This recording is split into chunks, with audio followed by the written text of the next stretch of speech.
think it's time to go.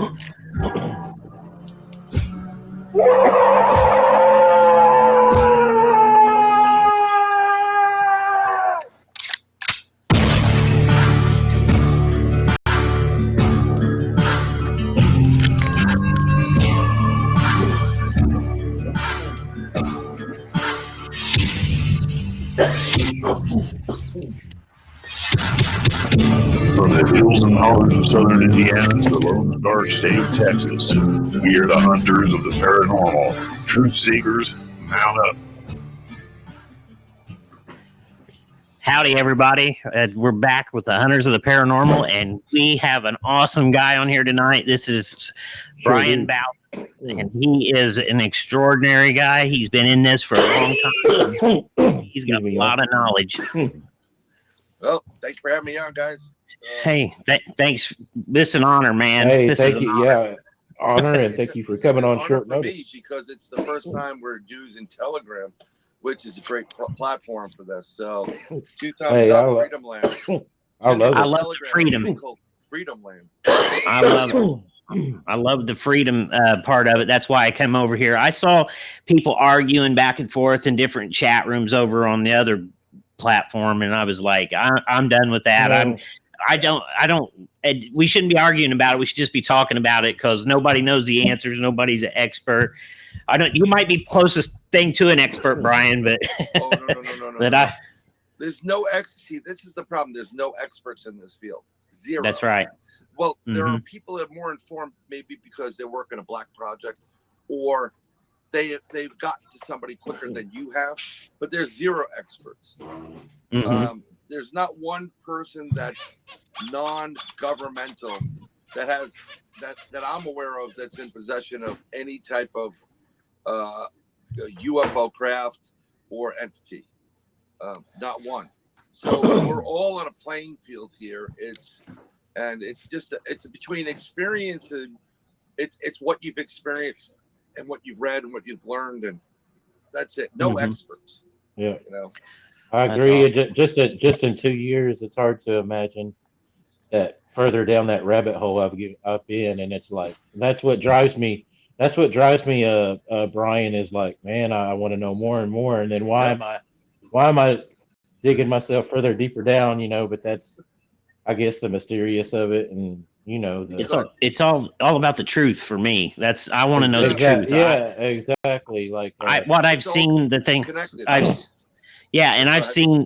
I've seen paranormal things that are a reality, and people laugh at you. I never told anybody the stories that I've saw, or the stuff that I saw for years. And then we went to Crypticon, and I thought, I drove 4 hours to Kentucky, and here nobody's going to get up and tell their story. So I thought, well, I'm getting up and telling it. So I got up and told it, and then other people started. But that's how I started. That's Steve. What's his name? Steve Istall from How to Hunt. He's inspired me to tell my story. That's the guy that inspired me. I'll tell you, it's a tough subject. I was in it. It's a lot better than it used to be. But you're talking about a subject where, especially like UFOs or something like that. Forget the cryptids. Just talk about aliens. They always thought you should have tinfoil on your head. Oh, you're wearing a tinfoil hat. Then if you start talking to them about Bigfoot, people have heard of it. Loch Ness Monster. Then the worst is when you start talking about Dogman, and people like, what is that? Is it like a puppy? And I'm like, no, it ain't a puppy. It's a 9 to 12 foot werewolf, and it's people look at you strange, and it's like, look, like we do the research. We get research, we publish it, we put it out there, we talk about it on these shows. I'm not here to sell you on anything. If you don't believe it, don't believe it. But that one time you have that experience, then you'll go back to the times that you made fun of X, Y, and Z, and you realize they were telling the truth. Yep. I always, as a little kid, I always sort of believed in things like that. I don't know why. I saw something when I was little that it frightened me, but I was awake when I saw it. I saw the head of a man come flying through the corner of the house, like right towards my face. and he had like a long white beard and long hair. And the best way that I could describe it was he was like a wise man looking type person, like the ones you see, like, I don't know, like the old Greek guys with the the long gray hair and the beard and the mustache. And I'll tell you what, I was so little that Exorcist was playing on TV, and my mom was rocking me in a rocking chair, and I was awake, but I was closing my eyes because it was when they were showing that girl laying in the bed, and so I was closing my eyes, and so I just like looked over in the corner, and bam, this thing come out of the corner right in my face. And that you know why that movie Exorcist opened up a door. Could have. Well, here's something interesting. So when I was little, I wanted to see The Exorcist, but they wouldn't let me do it. At the time, I got to see it a little bit later on when it was on HBO. But they were premiering it on HBO, and my babysitter said no, so I was like, okay, I'll get to it. But I remember sleeping once in our apartment, and my parents had a cousin over, and we had a piano, and he started playing the same theme to The Exorcist. So it woke me up immediately, Then I went out and kind of creeped out into the air. So we live in an apartment, and the guy was explaining to my parents that the reason why the movie is so scary is the guy that was in charge of the audio for the entire production was got a doctorate or something to that effect in sound. So sound waves, frequency, the whole thing. And he was that was the first movie to use infrasound in the movie to help add in the creepiness of the movie. But we also know that movie, when they were filming it, a lot of crazy stuff happened. It was no joke. Like, you're right. There was a lot of really weird, demonic-ish type of things taking place. I don't mess with demons. They're I'm with you, Brian. I'm with you on that. Yeah.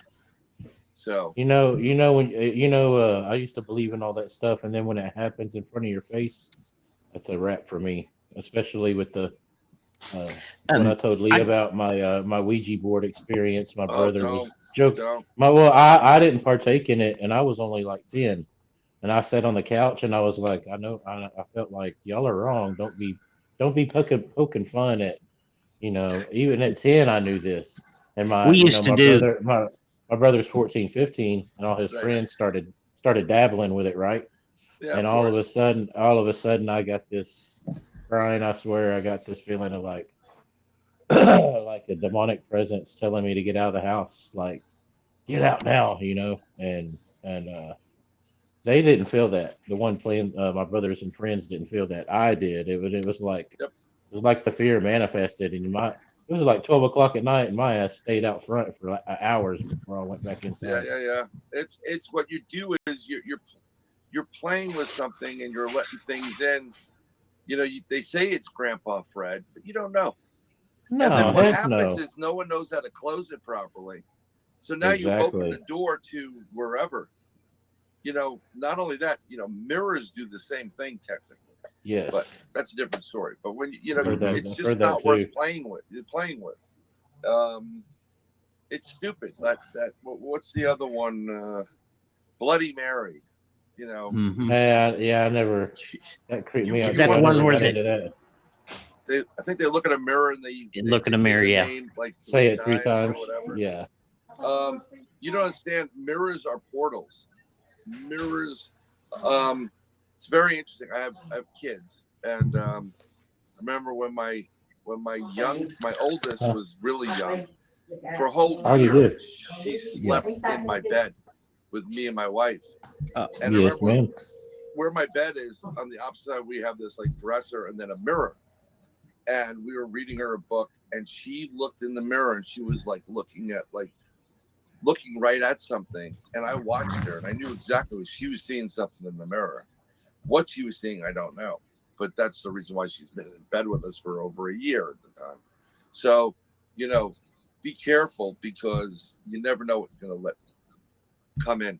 I think, David, your microphone's on mute. Yeah, it's muted there. Yeah. There you go. Right now. There you go. I got a quick question. The mirrors in the movie thing, have you noticed there's a lot of movies about You know, what's that one with Keanu Reeves and he's fighting demons and that the demon goes in the mirror. Yeah, Constantine. Yeah, You know, it's Constantine. like they put it right in front of our faces, Oh, man. yeah.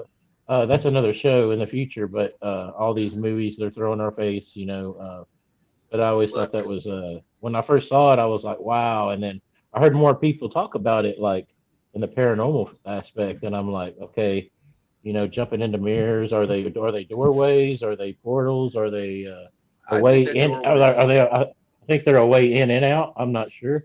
I think they're a way in and out, and it's really funny in some religions when someone dies in your house, you have to cover anything that shows a reflection. There's a reason for that.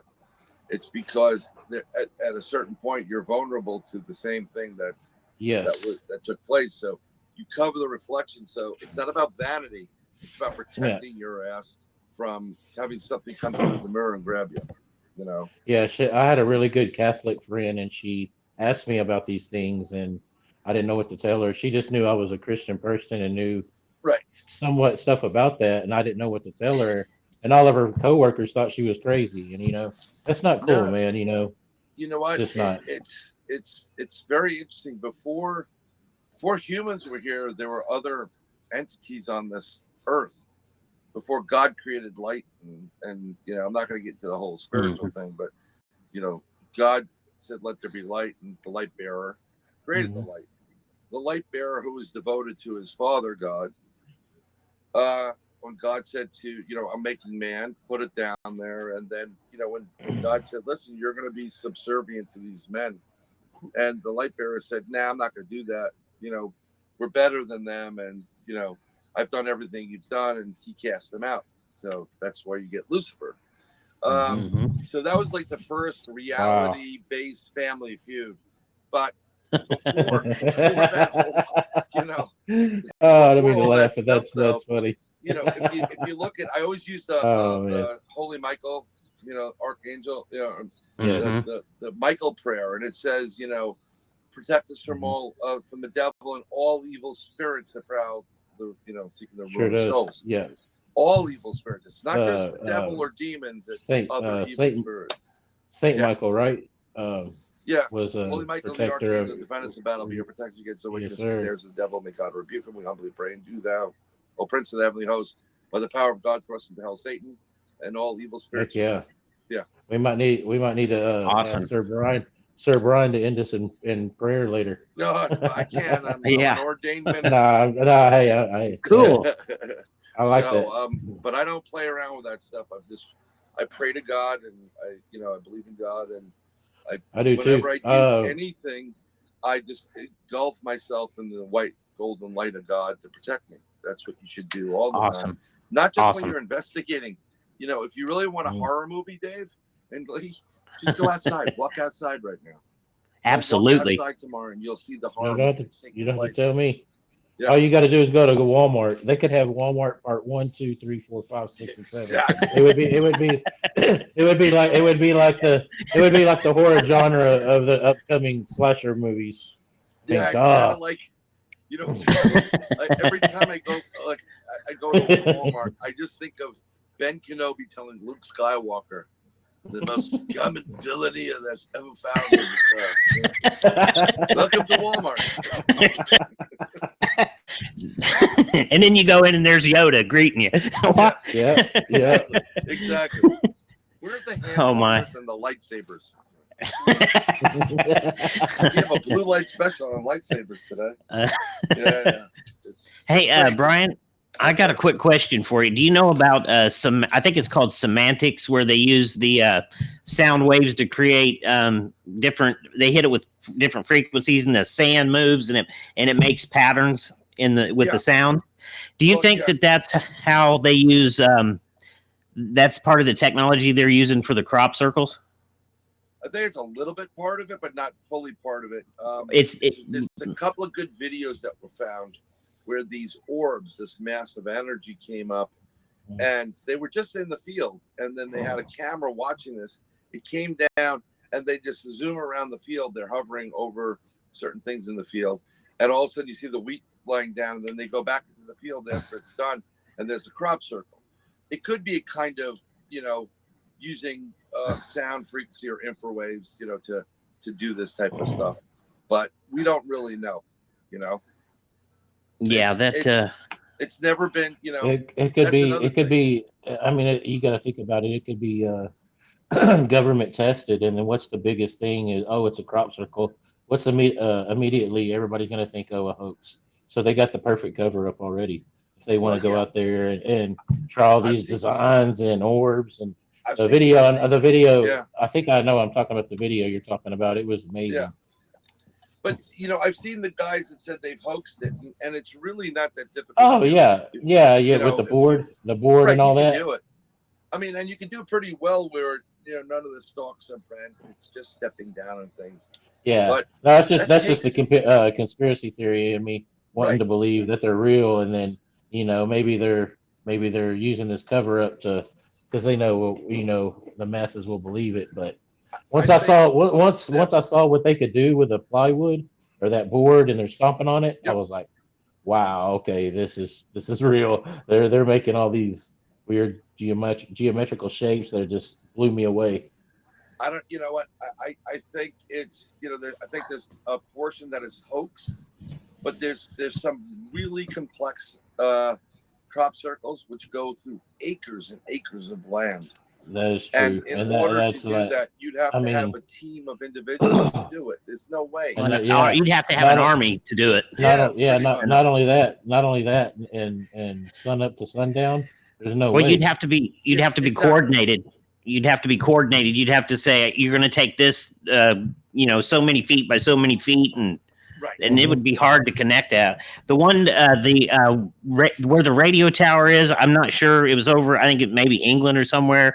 And then there was a big crop circle showed up, and it had like an alien head on it. And then the guy thought it looked like binary code. Now that was sophisticated stuff. If that was a person with a piece of plywood walking across the field.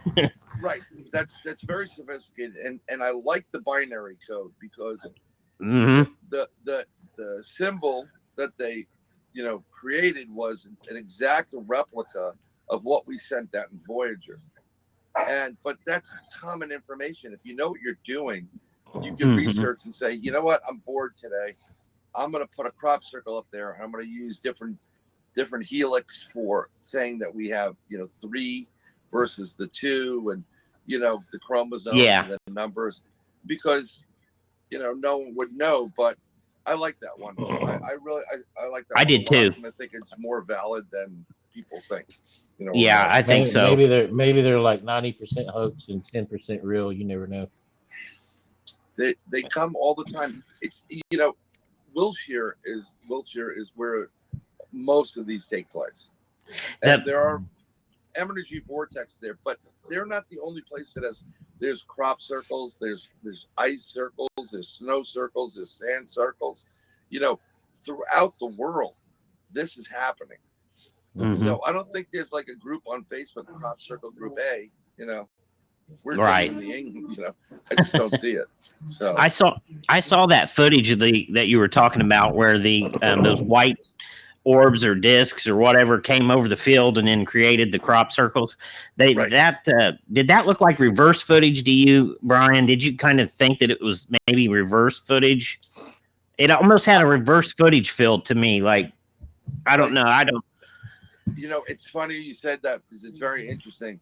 It does. It definitely looked like it was a reverse image, but I don't think it was reverse. It's just there were these orbs that were doing things zero gravity, that can move at speeds, and they don't have to stop or slow. They know what they're doing. Could it be space graffiti? Could it be seriously if like crafts that are above the earth and they're like, oh, bored. Let's that's go, funny. Let's go make something. That's funny. What I call a Sasquatch graffiti. That's funny you say that. With their sticks and all their messages and all that. You never know. Yeah, you never know. That could be like, hey, this is our set. You're in our hood, and some of the crop circles that I've seen, I've looked at quite a few of them. Some of them that I've seen, it almost looks like it's almost like they're trying to tip us off on technology. Like they're trying to, send us a message of you put A, B, and C together, and this is what it would look like. And then I don't know. I may be way off, but No, it's almost you're not off at all, because you're right. It definitely seems like there's been plenty of crop circles that have been put into the wheat only days, if not months, or months, if not days before a celestial event is going to take place, or we're going to do something, and it lines up with what's taking place. And frankly, anybody that I knew as a scientist, they don't want to waste their time with a crop circle. They got other things to do, So I like them. I think they're beautiful. Until we actually have someone that's doing it, an alien or something says, listen, yeah, we've been making those things for years. We're trying to give you the message, and you're not paying attention. So that's what I think they're doing. I think of it most of them maybe like a test run. And if it can do all those patterns and all that, and they're like, all right, we're good to go. Well, you got to understand something. So have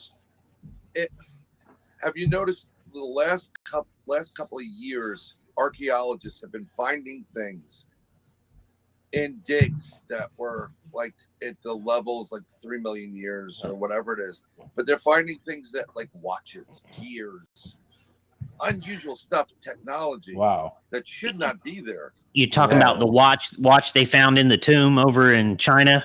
It's a little tiny, looks like a little Timex watch, like a ring watch. Yes. So you mean like way before it? Like you talking about like way before its time? Well, you should. Let's say you find the Egyptian pyramids, right? They date back thousands of years, right? Wow. And then inside there, you find something that looks like a cell phone. Wow, that is what? Why would a cell phone be here? Like, what's going on? Now, that doesn't discredit the fact that maybe there are individuals that figure out how to travel back in time, or from wherever their point in time is, and are exploring on a space tour, and someone drops it and leaves it, and it just gets stuck there. But I think what we've had on this planet, this is just a kind of like a really weird feeling I've been toying with for a while. Can't prove it, but I think we've had civilizations that have gotten pretty advanced, and they messed up and they were wiped out. And then for years you had like a settlement layer come in, and then life began again, and it went up again, and then another layer of intelligence. They screw up, boom, wiped out. Now, who's going to wipe them out? It could be alien races, and other alien races wipe them out. They leave the planet for dead. Could be God. Who knows? But I think it's kind of like in what is it? The Hitchhiker's Guide to the Galaxy book. They're going to blow up the Earth, and they have to put all the things that people should be finding, like dinosaur bones. They're planting them, and you see them doing this, and like, oh no, you're off a little bit. It should be a little bit more to the left.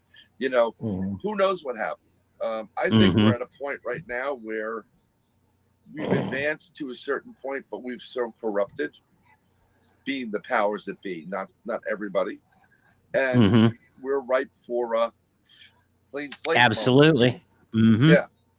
And not by the people that are trying to kill people right now with some bug, I'll just say. Yeah, we got you. Hey, we're on Telegram. I don't know if how free we can get over here. Freedom of speech, baby. Yeah. Hey, do you follow? Hey, Brian, I got my hold on real quick. I got my liberal mask for this podcast. Since no one's here. I'm trying to protect myself. No, I'm just kidding. Yeah. Do you follow the Michael Cremo stuff, Brian? The forbidden archaeology stuff that they found down in the layers of like coal and stuff like that? I followed it. Not. I follow so many different things. Al, my partner in crime. I'm with you. We do things together. Shout out Al Santoriga, partner in crime. Yes, sir. I'm gonna smack you, by the way. Yeah, you did say that. Yeah, I'm gonna smack him, but I'm only joking. you know, I have so many different things that I come into my inbox, or I'll hear something and I'll start looking at it. That I do follow it, and I like archaeology, and I like ancient technology and that type of stuff. It's just very interesting. I mean, if you go back to some of these civilizations created walls and buildings, and there's it's a perfect joint and it's complex. How are they creating that with primitive tools? There's no way. There is absolutely no way to do that. Is it like the Incan ruins and stuff like that, where the block? It looks like the rocks have been melted and formed into place. What do they call that? Vitrification or something like? I may not be saying the right word. No, I know what you're talking about, but it's like you can't even slip a credit card through it. It's right? perfect. Yeah, absolutely. And then it's just incredible. How did they do that? Do you know about? Go ahead. I'm sorry. No, I was saying that they probably had help from somebody.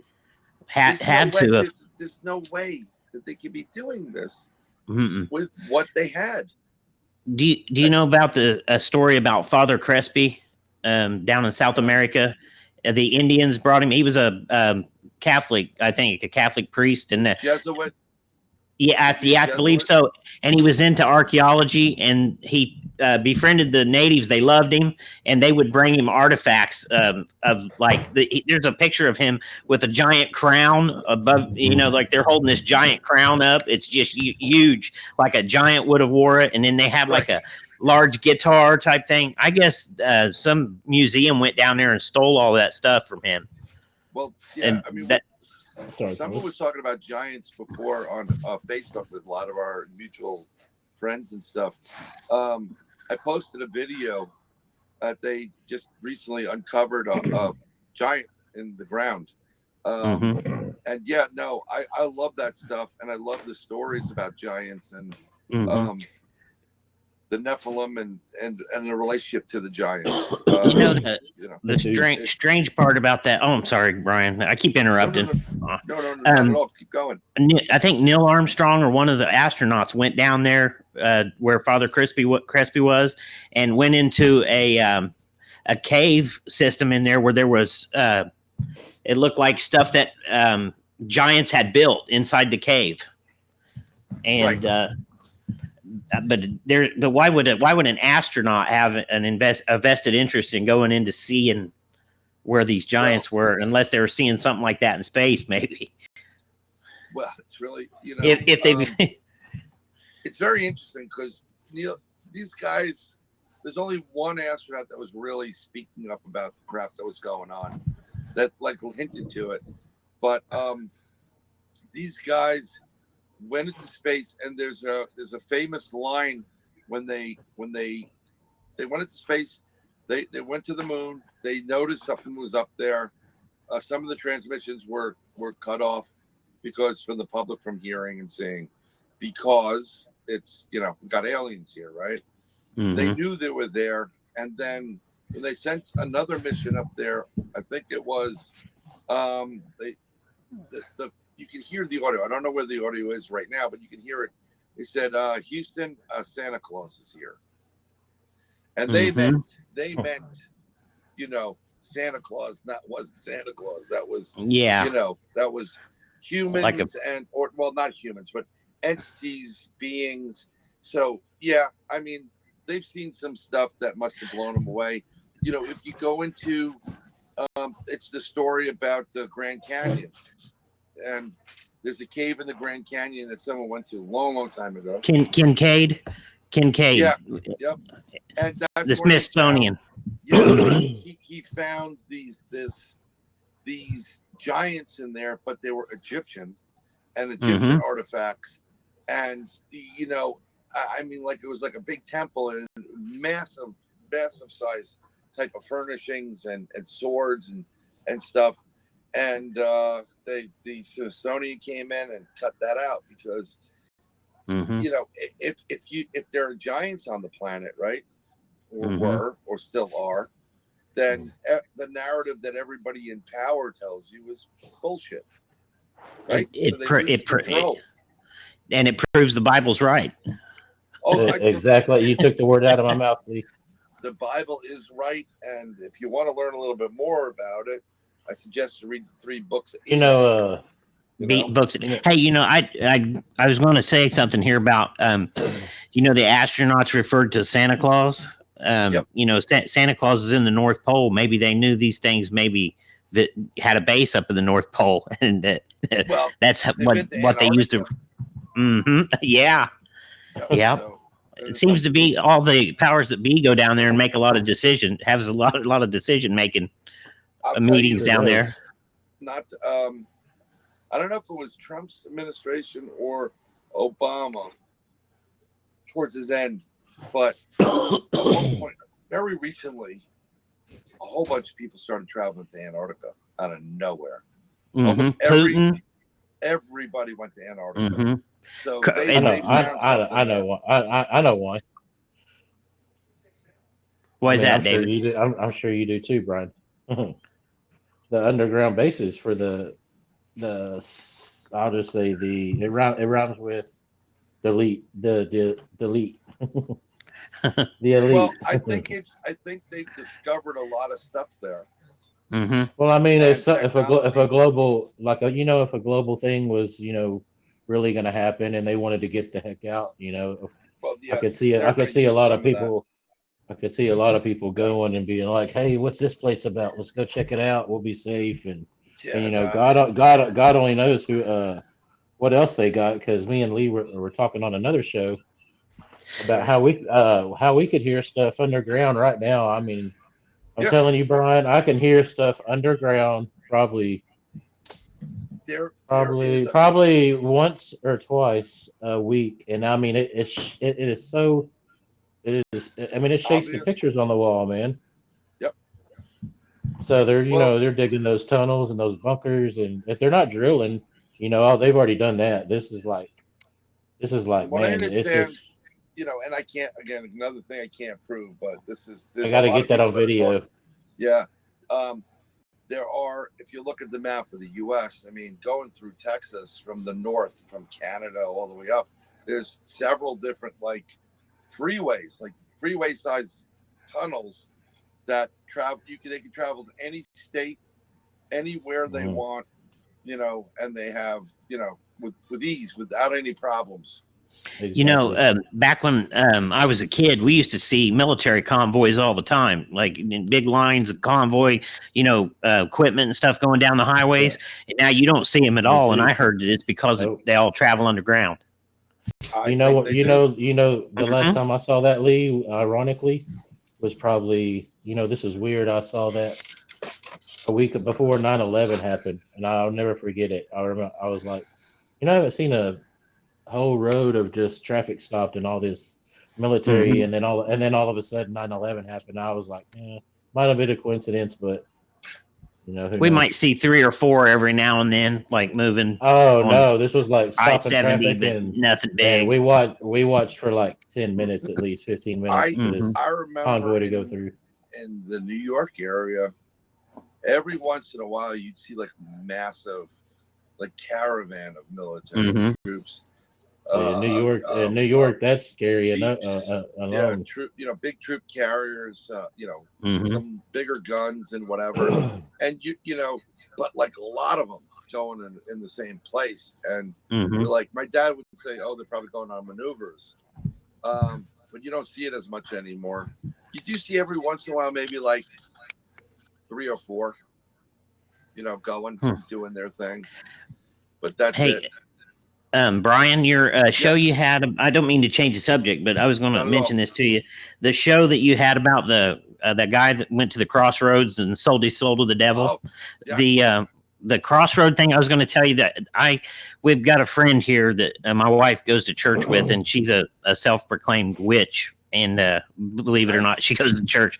But she had an experience at a crossroad at about 3:00 in the morning, 3 nights in a row, with some type of a being that she thought was a chow, like a chow, dog.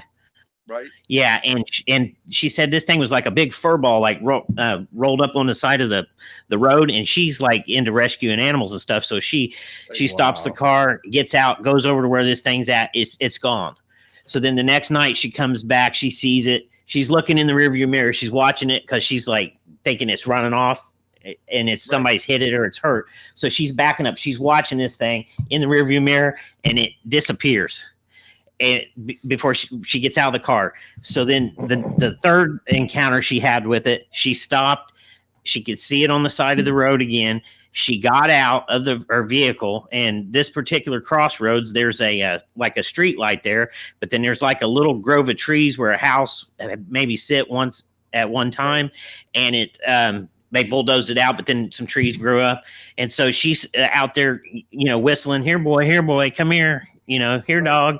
And she just happens to look up, and this thing is up in the grove, looking right at her, and it makes a dead run at her. And she said the best way she could describe it was that it looked like the head of a buffalo, and it had these 2 feet. Is all it had was like these 2 feet, and the thing is like digging in the ground, coming at her, like how like a buffalo would charge at you. Wow. And this thing charges at her, and she winces and rolls herself up in a ball and is waiting for the impact. And just before it hit her, it disappeared. Whoa, and she didn't know what in the world that was. She needs to not stop for animals at 3 a.m. Yeah, she'll call me 1 or 2 o'clock at night, and she'll say, "Go outside and look to the southwest. There's a UFO out here hovering." Right. She keeps seeing something with turquoise lights on it. Yeah, there's getting to the. Hey, don't ignore that. Don't ignore that, Lee. You never know. Mm-hmm. Yeah. Oh, I know that. I listen to what she has to say. She's very knowledgeable. She showed me some pictures of some really neat things. Oh, I put my trust in her. You know what? It's get to the witch thing. The witch that goes to church is fine. It just she practices that probably white magic, and it's I don't know much about magic. I have a good friend that really knows a lot about magic and different type of practices. But getting to the crossroads thing, I just thought that it's a good thing. Did he sell his soul? I mean, because we can see right now that it's everywhere. If you really look at it, Hollywood, these different people. Look at that. What took place in the Travis Scott thing? I mean, like it looked like hell. It was just sacrifice. It's so wrong. And there's they did something with Ariana Grande, who's a gorgeous, girl, has a hell of a voice, but they did some backward spinning on the record, and you could pretty much hear her say, "Help me, Satan," and it's like, what the hell's going on there? There's been plenty of people that are talking about selling their soul and doing these crazy things. It's. I think there are people that are doing that. Really wasn't Satan wasn't he the chief musician or something in heaven? No, he was the light bearer. He was the light bearer. Light. Yeah. Which one? When God said, "Let there be light," he was the one that created it. He's right there. He's up there with Michael and a few others. It's just and here's the thing. I can understand his plight. You have I have 2 brothers, and you honor your parents. You do everything they ask, and then they always then they tell you no, you're gonna go with this one. He's more important. You get upset. You get jaded. Like, I followed you. I love you. Why are you doing this to me? So you get these fights that take place, and that's what happens. And then the next thing you know, you have hell, and there's a war, and it's between good and bad. Yeah, and it's brought on because of spiritual battle every day. Do you think, Brian, possibly that maybe in the spirit, maybe we were part of that battle, in part of that battle, and the ones that were sent to Earth to incarnate into human bodies, maybe we're down here as a test to earn our way back. Is that what funny. what I was having a discussion with somebody about this, but I don't think man. I'm going to use man. I'm not playing this politically correct crap. Man, man was created by the Lord, and he gave him woman from our rib, whatever. And the first was, it wasn't Eve, by the way. It wasn't Adam and Eve. It was Lilith. Lilith was his first wife, but Lilith had a lot of Mustang in her. She was like, yeah, she wasn't gonna listen and do and whatever. So the Lord gets rid of Lilith and gives him Eve. But and he's creating this, humans and whatever it is. And the devil gets involved. They bite the tree of knowledge, and we are where we are. I don't think that was man involved in any battles between heaven and earth. SpongeBob, thanks, Patrick. I mean, sorry about that. There's several different wars that take place between these angels, and it's fallen angels versus the angels in heaven.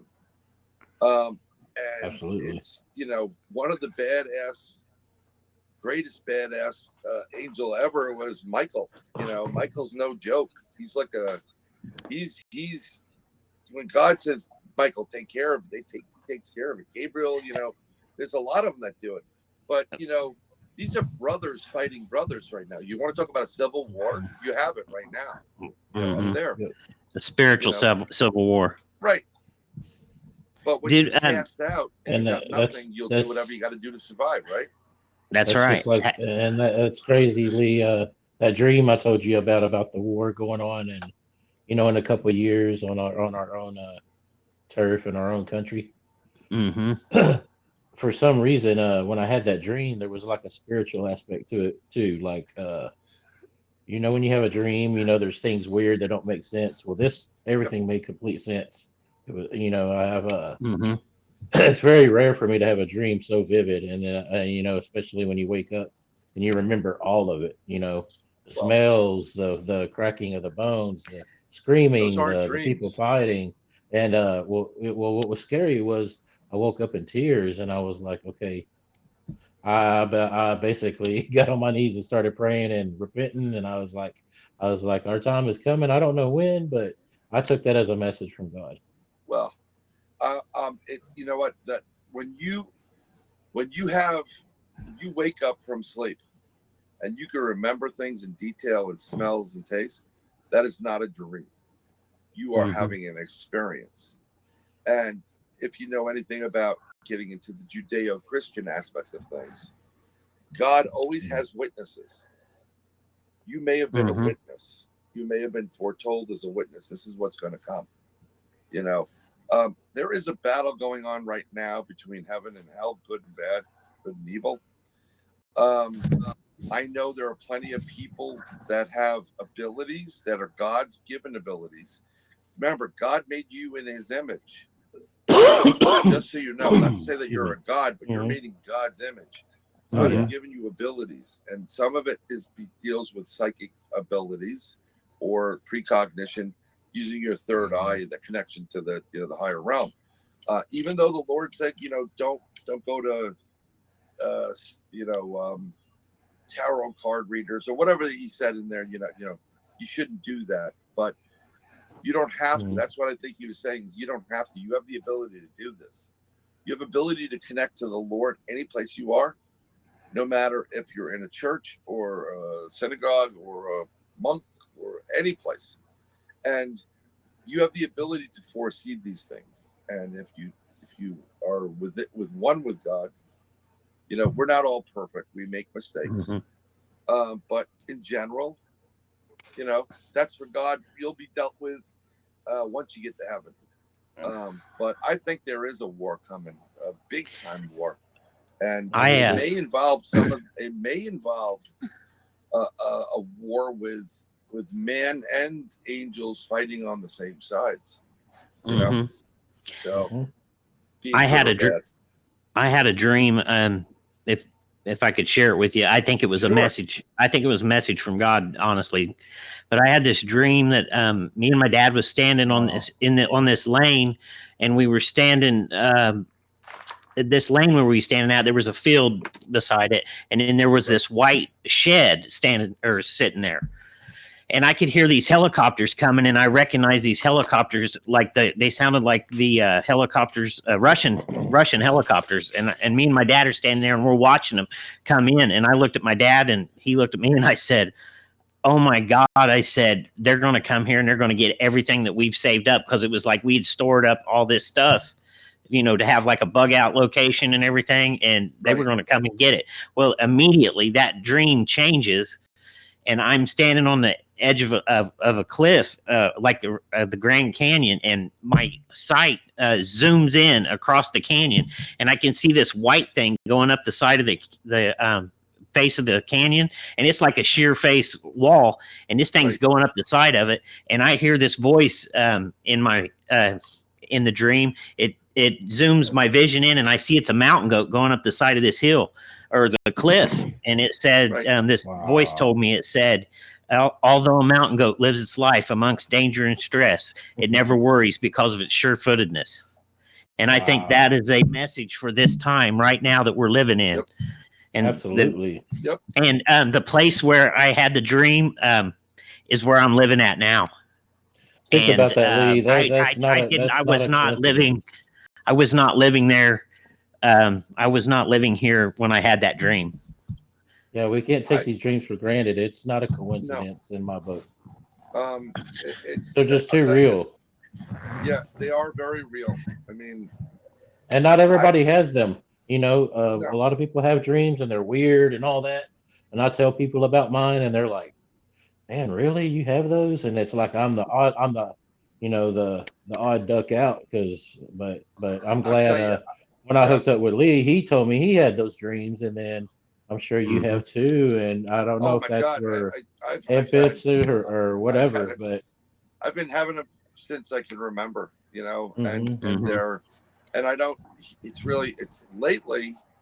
It's been a lot about helping people go from an evil situation, getting out and getting to safety. Wow. And I'll tell you that the reason why I say that they're real, you're actually there doing what you're doing and you're seeing what you're saying is I wake up even more tired than when I went to bed because I've been up all night doing what I'm doing. You're fatigued. But where I live in New York City, a long time ago, I live in an apartment building that overlooks Manhattan for the most part, and I remember coming back to the building and it was like I was being allowed to go back into the building for some reason. And then when I got there, half the building, the back half was gone, and you could see out into New York. And these buildings were just it looked like Hiroshima and Nagasaki after the bomb dropped. They were letting us go in. You could still see smoldering, and they were letting us go in to get our stuff, our things. Now, I had this a long, long time ago. Talk about decades ago. And about a year ago, I had the same dream. And then it continued that we came back here to this area to visit a friend. And the buildings that used to be there were underground, and they built like a park on top of it. And it was weird. It was just very bizarre. So I believe that those dreams are some form of sign or, for you to just pay attention to what's going on here, And I just thought of something. Maybe it's not just God telling us. Maybe it's our ancestors or passing family members. You know what I mean? Like, hey, if I can just get to David or Lee or, it could be all of them. And bam, and it's not like we get these dreams watching a movie and wake up and have that dream. Mine are like totally out of the blue, where you're like, wow, that's a message. When you're getting a message, and when it's a dream. These aren't dreams. It's a 100% message. I'll let you. There was one dream that I remember, and I remember all the dreams. And I used to write them down. I still write them down, but I still remember them. One of them that was the coolest dream in the world for me. Oh, you won't forget them. You won't forget them. Yeah, well, when you finish hearing this, you'll understand why you'll never forget this. So I knew I was back in like the Middle East, but like biblical times. The buildings were made from mud and straw, and it was like candlelight, but like one of those candle things made out of like an clay or oil whatever. lamp. Right. And it was at night, and I heard water, and I heard these guys yelling, "You'll tell us, you're going to tell us."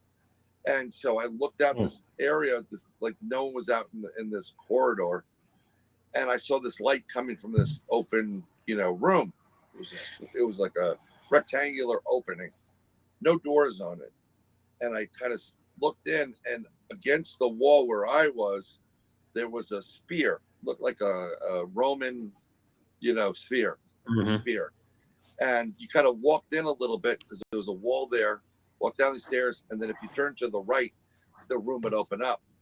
And I see, I'm peeking in, and I see these two Roman soldiers standing, and they have their hands in the water. They're holding something under the water, and it's a big clay bath. And then they pick it up. "You're going to tell us. You'll die." And I just see water and hair. And I'm like, this is wrong. They're torturing this person. So I picked up the Romans long staff, spear, and I punctured. I said, "This is wrong," and I punctured the guy. The other one went to go, and he ran out, scared out of his mind. I went after him. That guy was dying on the side. I went into the tub, and I grabbed. I could see like hair floating on the top of the water. I put my hands in there, and I pulled this guy, out, this person, and the hair went back, and I heard, like you're breathing, breathing in the, and I lift up, and the hair goes back, and I'm like, "Are you all right?" And staring directly at me was the face of Jesus. And you see and he had this look like my daughter when she's not feeling it. It's just like this, like, thank you. Like when you take care of somebody, thank you. I said, this was wrong. What they did was wrong. And he just had this look, and that was it. That was the end of it. So man, that is it was kind of a cool dream. And I remember like it was yesterday. So I don't know. Maybe I did something in there. Maybe I did save the same. I try to title these things based on what I've experienced. So I said saving the Savior, which is odd, but it was like I 100% remember it without a doubt. It was like you were there. It was more than you were there. To this day, I can still see it. I can see it. See, I remember everything. I have a photographic memory. I remember what the room looked like. I can draw it for you right now. The material on the tub. Those aren't the dreams. Those are the messages. I don't know. You'll never forget those. No, it was pretty cool. It was fantastic, actually. But I bet, yeah. Oh yeah. I'm hearing a lot, people getting these prophetic dreams and stuff. I don't know how much of it's prophecy as much as it's a message directly for you. Right. And I think the problem we have in this world, and I don't want to get really crazy with people because, I believe what I believe. Everybody's entitled to their belief system, whether they believe in Lord, God, or whatever, or worship lettuce, who knows? Okay. But all this negative stuff started really happening for the entire planet when they took God out of the equation. Absolutely. That's right. And that's a big problem. You take God, see, you may not be able to answer your parents and you don't care about them, but something up there that no one can prove exists for whatever reason, you're going to be called on it. And I know of many people that have challenged that crap and said, "Oh, there's no God," and then they have an experience and they're like, "There's a God," and they change their lives dramatically because they've experienced that. And it's not. I don't care what the scientists say. Oh, it's your neurons firing when you're dying with endorphins. You don't understand. There's something more to it. So and that another problem I have too is, and I'm just going to tell you when we get back to the aliens for a second, and these creatures, everything now is a demon, and frankly, I don't think so. Okay, I don't either. We've been talking about this. Oh, aliens, they're demons. Nephilim giants and their demons and their Nephilim demons and Bigfoot's demon. No. Well, Brian, No. I had to leave some groups because I won't say any names, and basically telling me that every ghost or apparition I see, even in my if they come in the form of my grandmother or whatever, oh, that's a demon. And I'm like, no, because I've had that happen, and I'm like, I didn't have no evil presence. I knew it was my grandmother, and my mother's even had that happen to me. I think they can come and go, and who are they to be the expert of, they're all demons, and as far as Sasquatch, there's probably crazy ones, there's good ones, and there's mean ones, and there's irritable ones when they don't have nothing to eat. I would be too. Yep. And then all of a sudden they fall in the category of evil because they're a 8 foot tall hairy monster that's hungry. Right. You gotta. And Are you close to Brian? Are you close to Pennsylvania? Yeah, fairly close. Do you know the Bigfoot channel, Jeff in the Woods? You know what I'm talking about? The guy, he walks around the woods and he says that he sees Bigfoot or hears him or whatever. But anyway, there's a bunch of caves over there around Pennsylvania, and the government's going in and they're blocking them caves off. Like they're putting steel cages, and he showed video of it where they were blocking the caves off to either like keep people out or keep something from coming out of the cave. And he had footage where it showed where they built this big steel barricade in front of this cave, and then it looked like something had tried to beat its way out of from the inside of the cave out. Well, I've investigated in Pennsylvania, not as much as I'd like to. I know a lot of Pennsylvania investigators on ghosts and cryptids that do great work. The big thing about Pennsylvania, it does have a huge underground system of caves and caverns and tunnels, waterways too. I think it's being used by Dogman, that werewolf type, no matter what the variation of it is. I think it's used by Bigfoot and other entities. And, this is where the government knows something, but they're not going to tell you that, right? Even though your life may be in danger because you don't know. They're going to blame it on white nose. They're going to blame it on the white nose bat virus. That's what they tell us around here. It's the white nose bat virus that they don't want you going in the caves or something like that. Well, you know what? I mean, you don't want to get rabies and you don't want to get bit by that. But the problem with cave system also is bears use it. There's a lot of wild animals that use it, and there's so many different twists and turns that if you don't know where you're going, you can get really hurt. I'm just absolutely throwing that out. So you need an experienced, splunker, to go in there with, and have them, that has mapped some of these caves out. I mean, I think the reason why a lot of these dogmen, which Pennsylvania has a ton of those, they have a ton of Bigfoot.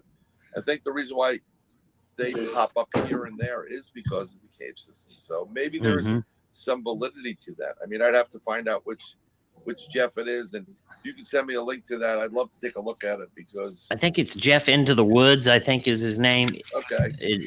And I'll send you a link to it. If I can find the specific video, I'll try to send that to you. Yeah, nope, not a problem. That'd be great. Sorry, fellas, I had to let the fur babies out. Do you want to wrap this up, Brian? I know you have to get up early, and we're going on almost an hour here. Yeah, we got about 10 minutes, so we can just, chill for 10 more minutes. I'm good. Hey, that sounds good. I'm down. Awesome. Yep.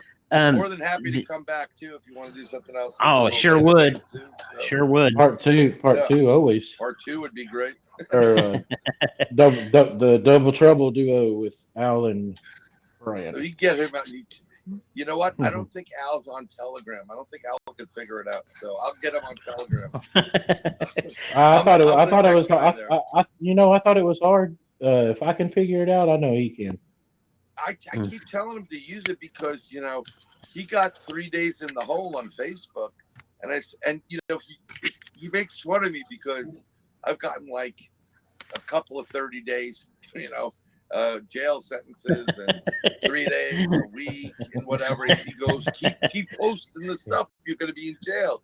Meanwhile, he's really pushing it, with his stuff. He's really pushing it. On the Biden post and all that. Yep, he got tagged the other week, and I was like, "Get used to those bars, Joey." I've been doing that too, but they haven't put me in Facebook jail yet. But I know. I usually take Al's posts because they're so funny. Well, it's really funny. If you forward his post, you're not going to get in trouble. But if you take his post, okay. strip it says pull your own post in it. Yeah. Well, I copied the link and then I posted it, and it says it's from him, and I was like, well, I don't want to get him in trouble. No. That's not doing it. He's doing it. He's a good job himself. Yes. Oh man, Al's a hoot, man. Almost a good way to do it is if you on YouTube is just advertise that you're going to go to Telegram, and then do it over there and have a freedom channel. I have something that I've been posting. We have the New York State UFO Project on Telegram right now, both chat and channel. We have I have a channel called Sideshow Safari where I've been posting a lot of weird stuff. Posted a giant video on there. I may have shared it with you guys on your group, and I posted a couple of alien videos. And then, I throw it up there when I want to get that out, but then I'll just pull it off. And every once in a while, I'll post something on Facebook now because I know I'm marked.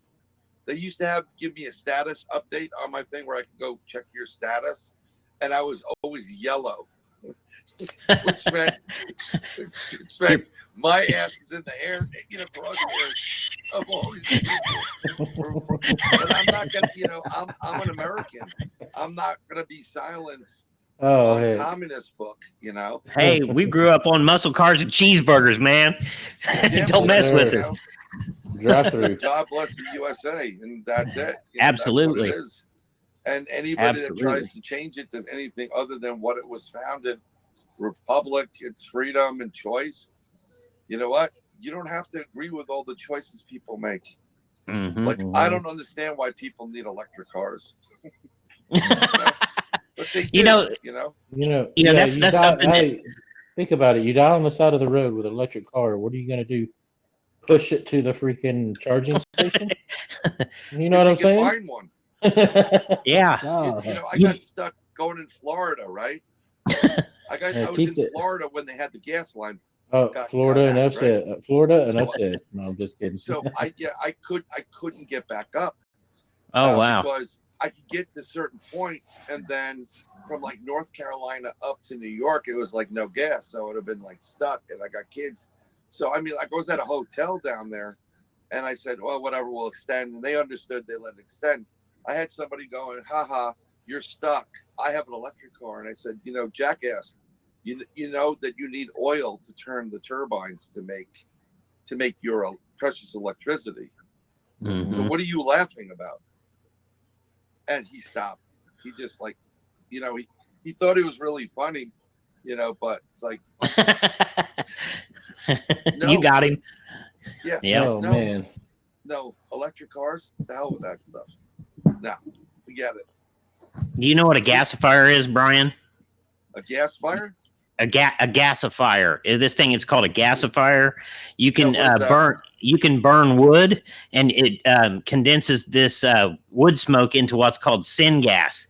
And you can pump that right into a gasoline engine and run a car. You can run a generator for a house. I've got some buddies that we're gonna try to put one together to run a generator for my house and his house. I was looking at one point, and my wife will kill me if I do it to the new car. I kept the car. I had a car for 12 years. It was great. I was going to keep it. Then the engine blew, and then my mechanic, that I know, he said, "Look, Jake wants to try something he did on his ex-wife's car," and I said, "Whoa! does Jake like his ex-wife? And the guy said, yeah, no problem. So what they did was they put this stuff in, about what it was called, let the car sit. Then they did a hard crank on it, and it kind of cleans out all the problems and whatever. And it worked great. I mean, my car was like it felt brand new for like a month, but a half a month after that, and my car was like, you know, like, ooh. So, but I want to put, you know, I was thinking about the what do you call fuel? The hydrogen? No, biofuel. Because you can get like peanut oil and throw it in there, and it's going to run. You know, that's a great, you know, I mean, it gets a little nauseating. Like, how come your car smells like fried chicken? I'm like, well, I just stopped at the KFC to fill up. Yeah, French fries and fried chicken. Oh yeah, exactly.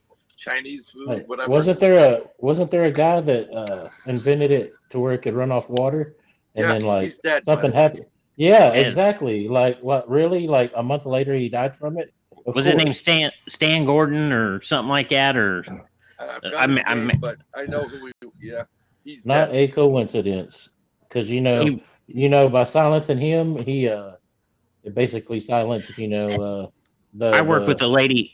I work with a lady that's with the future of could you imagine running on water, man? All the money. Well, I think he sold it, or he was gonna sell it, and then didn't he start one? I think he started one as a lawnmower, and then moved on to a car, and then it worked, and then he freaking passed away. It's just I work with a lady that a nurse that I know, and she had a son that was a genius. And this kid was working on making fuel out of chicken shit. Chicken shit's really flammable. It detonated. It detonated and blew a crater in the ground. Well, long story short, the sheriff came out, told him not to be doing that no more. And so they had a project thing they were doing at a high school, and they were working on trying to make cars that would run like for a real long time, like get good gas mileage. Well, these high school students, they got invited to go to this competition with a school here in Terre Haute called Rose Hallman, where there's a bunch of engineers. Well, they went to this competition with these high school kids. This kid whipped their ass, and it's what is it? It's not Sunoco. It's the one with the yellow Shell Oil Company. Basically bought his little car thing that he made because it got really good gas mileage, and put the damn thing in museums to keep it away from the public. Yep. But they ended up being on the Today Show. This kid was on the Today Show.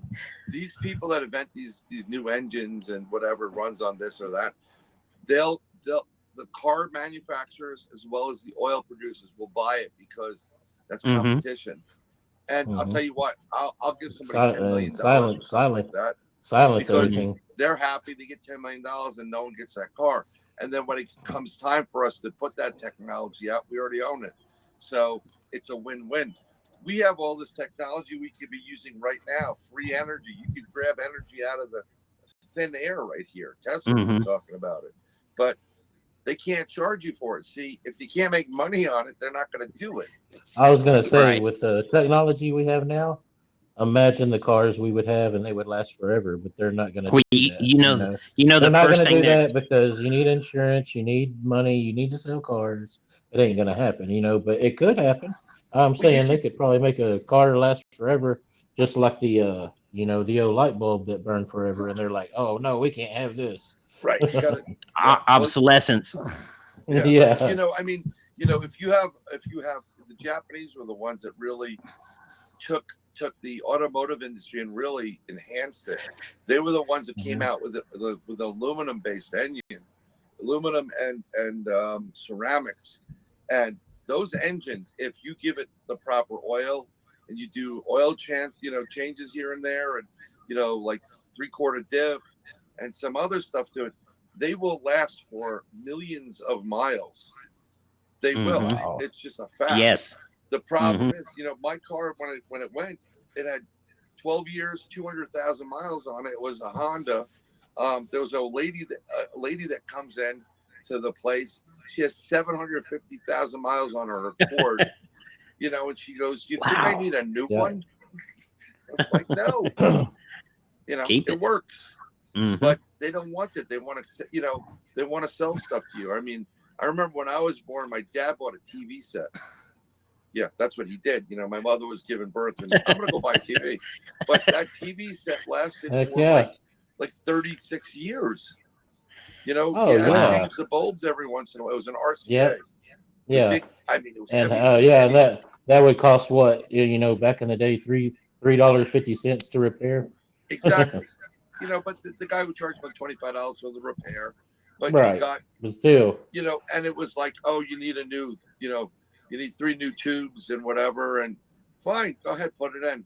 But now, yeah, great, you got this 4K set for $399, but it's gonna last you maybe 7 years, and then you're gonna have to go buy another, 4K set and another.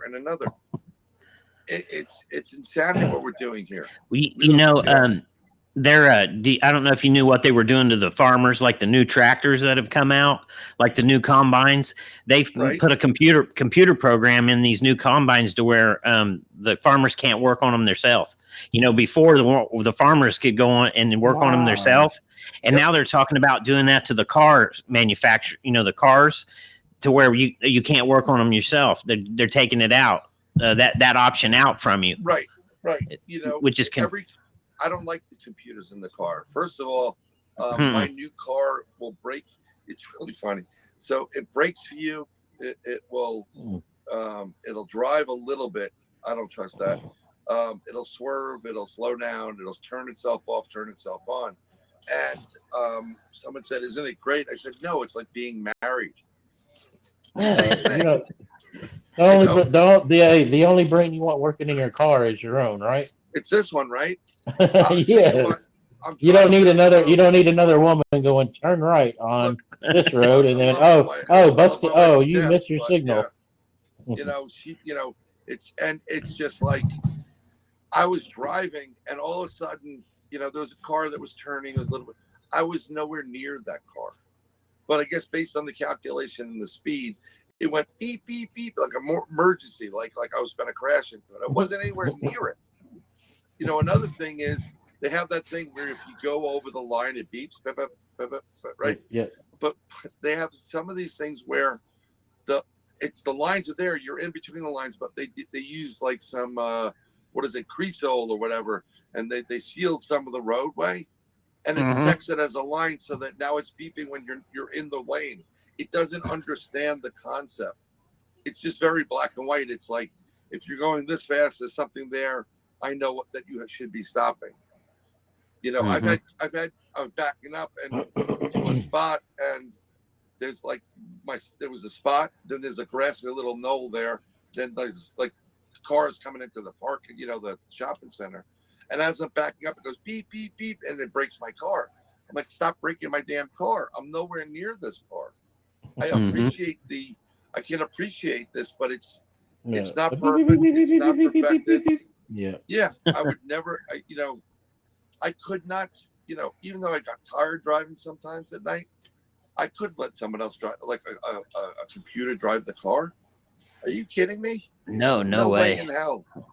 I miss the days of getting in a Chevelle and backing up and running into the bumper of another car and getting out of there. I'm just kidding. No. It's really funny. So, what was really cool? Man. We had growing up, we had a lot of GM cars. We had Chevys. Oh man.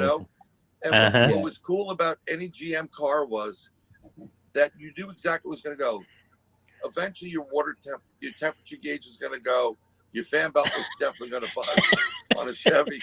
But that's why, like every person that knew their car, there was probably probably a motor mount. Right, and why is there pantyhose in the glove box? Oh, that's simple. Because when the belt goes in the front, I'm going to tie pantyhose around it, and I'm going to be able to get out.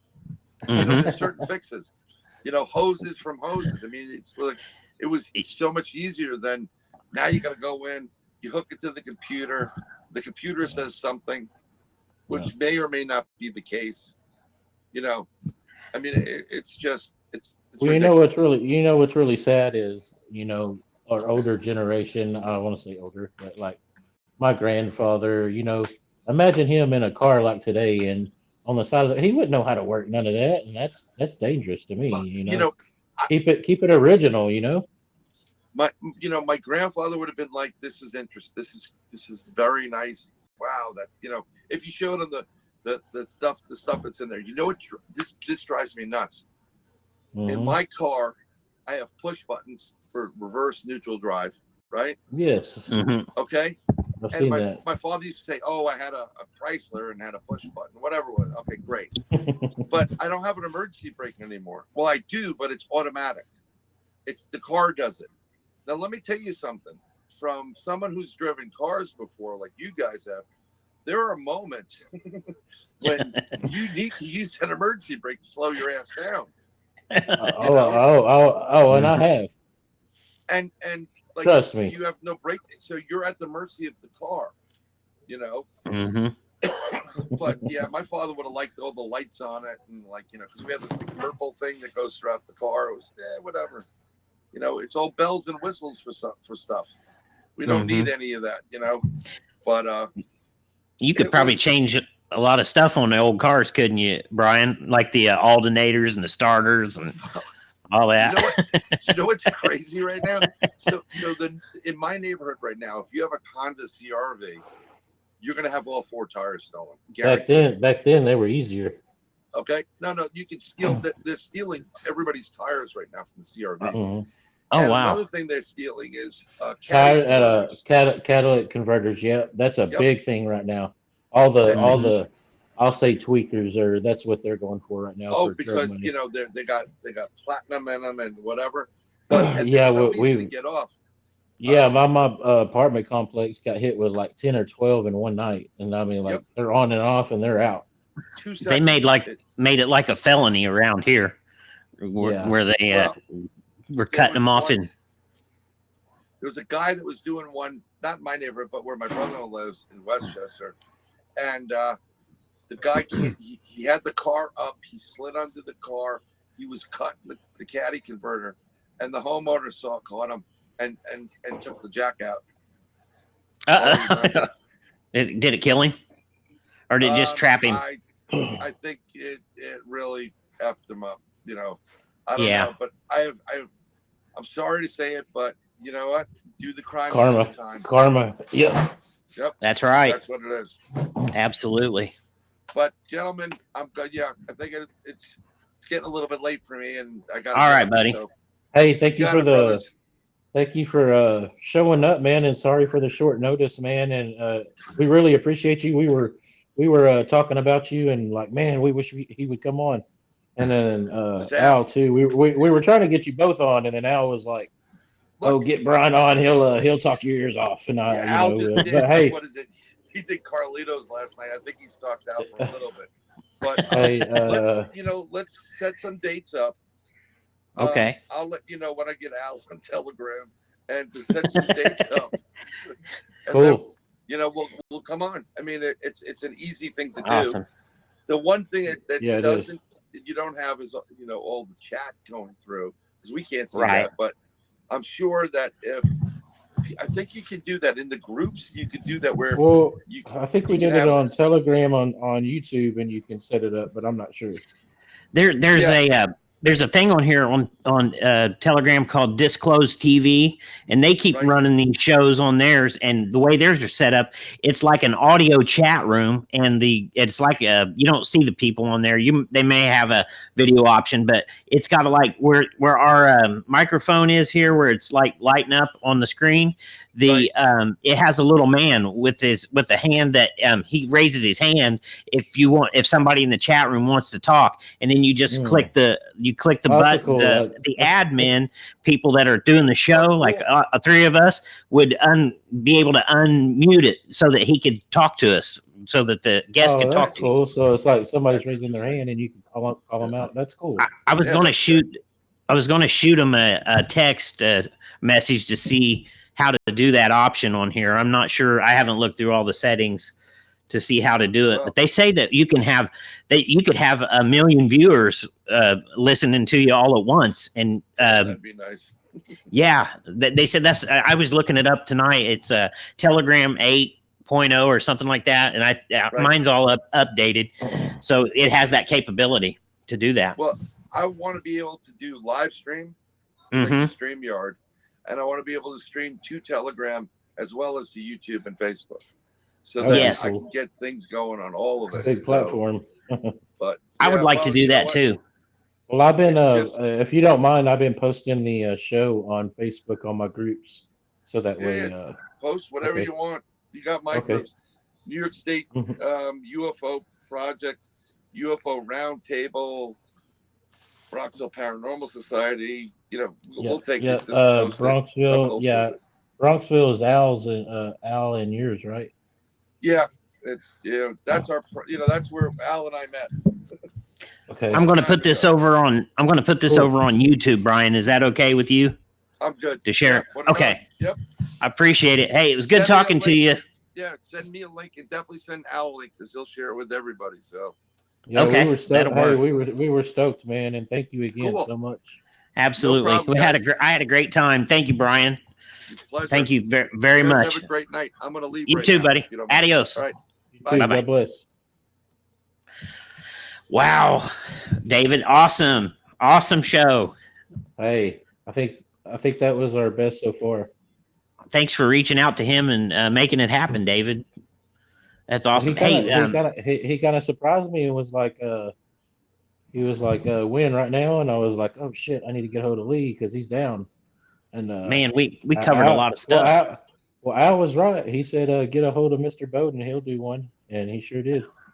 That's awesome. Hey, Brian, David, let's get off here and call it a night because we're at we're hour and 21, and I'm going to try to upload it for us. So cool. I'm going to charge up. I lasted to 10 on the power, so it was perfect. Awesome. Hey, you want to give any shout outs tonight to anybody, David? And while we play our Zulu outro music, this is a Zulu chant from South Africa, and they came to town because they were told they were going to have to take something they didn't want to take. All right, so here's our chant. Basically the Zulu chant, and this is awesome. I'd like to give a shout out to Steve Istall, How to Hunt. Awesome. Sure. I'm giving you the knuckles too. Who do you want to give a shout out to, David? Oh, Vic Cundiff. Without him, I wouldn't be here. Absolutely. Vic Cundiff. He's awesome. Love that show. How about Old Bears Den of Bigfoot? We definitely got to include him. Yeah. He'll be coming on soon as well. We got more coming for y'all. Absolutely. Good night, everybody. Have a good one. Thank you for your support. Yep. Thank you very much. Good night. Talk to you later, brother. David. Good night. Sir. Good night. Adios. Bye. Bye.